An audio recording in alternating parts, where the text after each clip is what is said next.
Hello student, मैं शुभम आप सभी लोगों का अपने चैनल में स्वागत करता हूं। और एग्ज़ाम शुरू हो रहे हैं और बहुत सारे स्टूडेंट का एग्ज़ाम भी हो चुका है।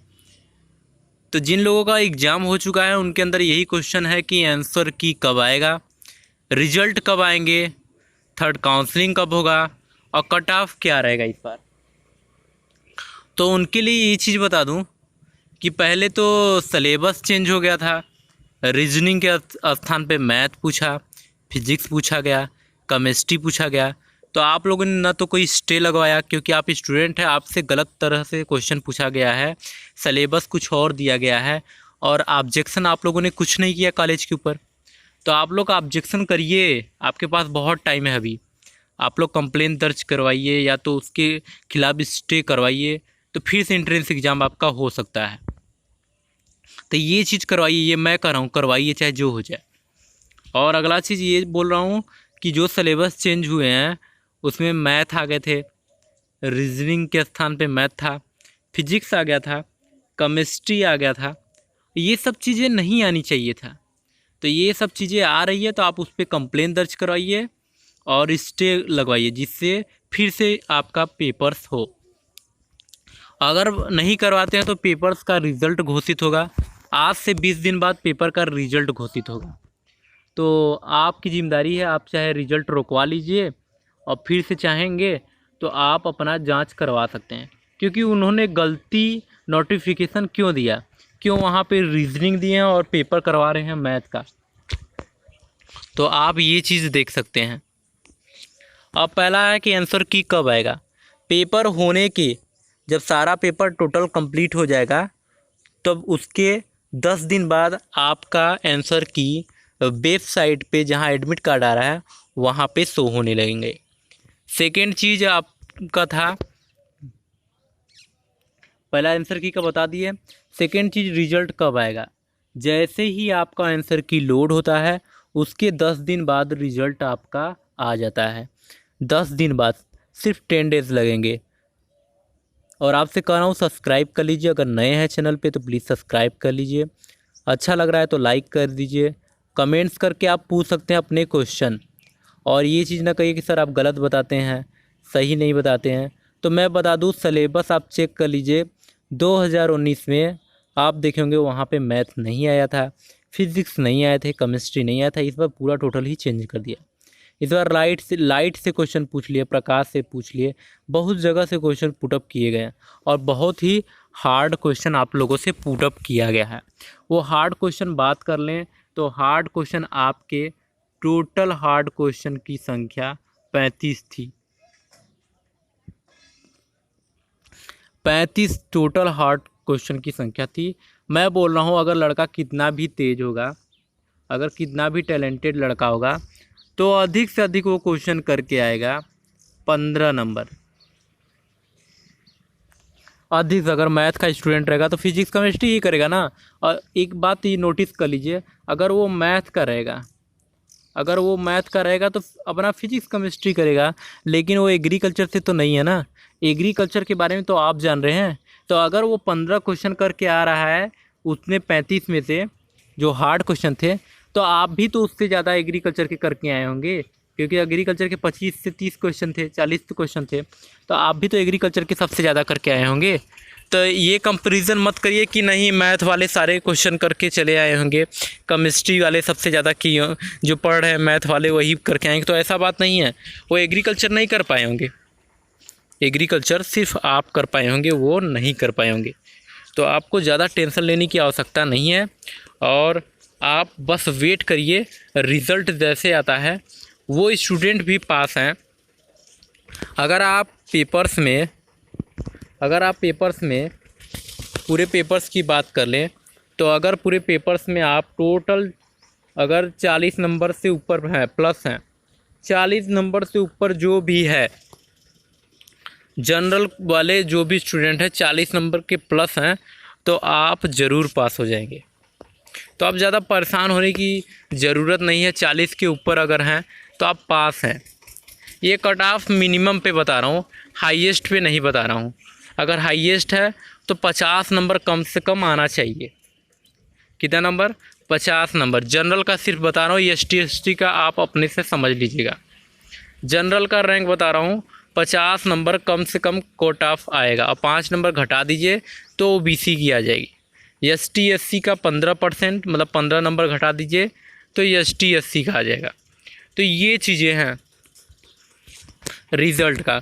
तो आप मत सोचिए कि नहीं रिज़ल्ट बहुत टफ़ पेपर हुआ है हम लोगों का, हम लोग एग्रीकल्चर से पढ़े हैं, फिजिक्स केमिस्ट्री आ गया था तो रिज़ल्ट हमारा टफ़ होगा और हम पास नहीं होंगे।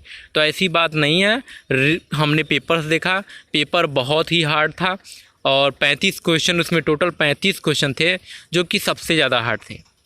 वो क्वेश्चन मैथ वाले अगर स्टूडेंट रहेंगे तो वो कर जाएंगे, लेकिन एग्रीकल्चर वाले स्टूडेंट नहीं कर पाएंगे। तो मैं उन लोगों से बता देता हूँ कि अगर आप एग्रीकल्चर से हैं, आप नहीं कर पाए हैं, तो ये भी नोट कर लीजिए कि जो मैथ के स्टूडेंट हैं वो एग्रीकल्चर के पूरे स्टूडेंट नहीं कर पाए होंगे, क्योंकि वो एग्रीकल्चर पढ़े ही नहीं है, वो तो मैथ, फिजिक्स, केमिस्ट्री, मैथ से पढ़े हैं।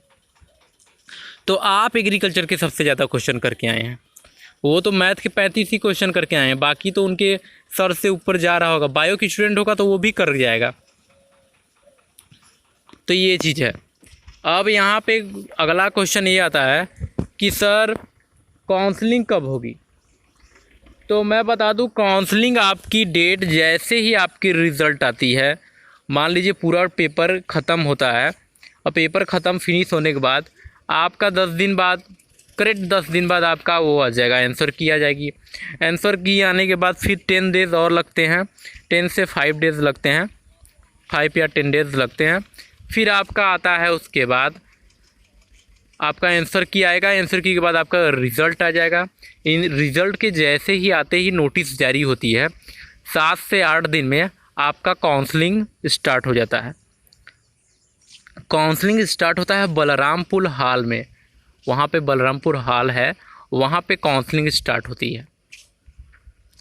तो वहाँ पे आपको बड़ी सी गेट लगी होगी, वहाँ पे ब्लैक कलर की, जहाँ पे आप नोटिस बोर्ड पे अपना रोल नंबर देख रहे होंगे, उसी के जस्ट बगल में बलरामपुर हॉल है, वहीं पे होती है आपकी काउंसलिंग। और वहाँ पे काउंसलिंग होने के बाद आपको अपने डॉक्यूमेंट्स लेकर जाना है। ध्यान दीजिएगा, 2 साल अगर गैपिंग है तो वो स्टूडेंट का एडमिशन नहीं होगा। अगर 2 साल आप गैप हो चुके हैं, मतलब आप 12th पढ़े फिर 2 साल बैठ गए फिर जा रहे हैं एडमिशन कराने, तो आपका एडमिशन नहीं होगा। आप वहाँ पे कराने जाएंगे तो आपका एडमिशन नहीं होगा। लेकिन मैं ये कहूँगा कि आप ज़रूर जाइए, काउंसलिंग में बैठिए, क्या पता नोटिस चेंज हो गई होगी, क्योंकि ये TD कॉलेज है, कब नोटिस चेंज हो जाती है, कब सिलेबस चेंज हो जाती है, कुछ पता नहीं चलता है। तो आप सब जाइए, काउंसलिंग में बैठिए, अगर होता है, नहीं तो नहीं होता है, तब भी कोई दिक्कत नहीं है। अगला कट ऑफ की बात कर दे तो पहले कट ऑफ की हम बताएं, लेकिन आपको बता दें, अगर जनरल से आप हैं तो आपको 40 से 45 नंबर के प्लस में रहना चाहिए। ये मिनिमम रेशियो बता रहा हूँ, वरना 50 नंबर, 50 और 55 के बीच में आपके नंबर रहना चाहिए। वही OBC की बात करें तो OBC की भी नंबर जो रहना चाहिए 35 से 40 के बीच में नंबर रहना चाहिए। ये मिनिमम है 35 से 40। अगर आप हाईएस्ट में लें, मतलब सबसे ज़्यादा कितना रहना चाहिए, तो 45 नंबर रहना चाहिए, 45 से 50 नंबर रहना चाहिए। ST/SC की बात कर ले तो मिनिमम इनका है 30 नंबर, इनका 30 नंबर है, ला देंगे तो पास है। लेकिन हाईएस्ट की बात कर लें तो इनको भी 35 नंबर लाना ज़रूरी है। इससे ज़्यादा कट ऑफ नहीं बनने वाली है, क्योंकि पिछले साल पेपर्स सिर्फ पूछे गए थे रीजनिंग के 10 क्वेश्चन और आपके GK के पूछे गए थे, और पेपर बहुत हार्ड नहीं था, इसलिए लोगों ने 95 से 98 नंबर लाए थे 100 में से। तो उनका कट ऑफ बना था 65 नंबर पे कट ऑफ बना था। पिछले साल का जो पेपर हुआ है उसमें 65 नंबर के कट ऑफ बने थे, और 65 सिर्फ बना था किसका, OBC का, नहीं 75 आपका बना था जनरल कोटा का। तो ध्यान दीजिएगा, पिछले साल के कट ऑफ के हिसाब से मैं बता दूं तो फिजिक्स केमिस्ट्री पिछले साल नहीं आया था, और मैथ भी नहीं आए थे, और आपका ये भी नहीं आया था, बायो से क्वेश्चन नहीं पुटअप किए थे, सिर्फ बॉटनी से और आपके जीके से और रीजनिंग से क्वेश्चन आए थे। तो कट ऑफ, क्योंकि सभी लोगों ने क्वेश्चन कर लिया था, सिंपल था, तो कट ऑफ बहुत ही हाईएस्ट गया था। लेकिन इस बार मैंने देखा 35 नंबर के क्वेश्चन सबसे ज़्यादा टफ है। जिसे टच करना, समझिए टच करना है, उसको करना है, सॉल्व करना है, तो वही सॉल्व कर पाएगा जो ठीक से इंटर पढ़ा है फिजिक्स, केमिस्ट्री और मैथ से। तो वो क्वेश्चन चाहे तो टोटल कर सकता है और चाहे तो 10, 15 या 12 कर सकता है। तो इससे मत डरिए कि हमारा नहीं होगा, सबका होगा। तो मैं ये सभी यूजी के स्टूडेंट से कहना चाह रहा हूँ जिनका भी फिजिक्स, केमिस्ट्री आ गया था, मैथ आ गया था, खासकर मैं बीएससी एजी के स्टूडेंट के लिए बता रहा हूँ। तो मैंने कट ऑफ भी बता दिया। अब आप वेट करिए रिज़ल्ट की, तो आपकी रिज़ल्ट आ जाएगी जैसे ये सारे एग्ज़ाम ख़त्म होते हैं। अभी यूजी के चल रहे थे, अब पीजी के है।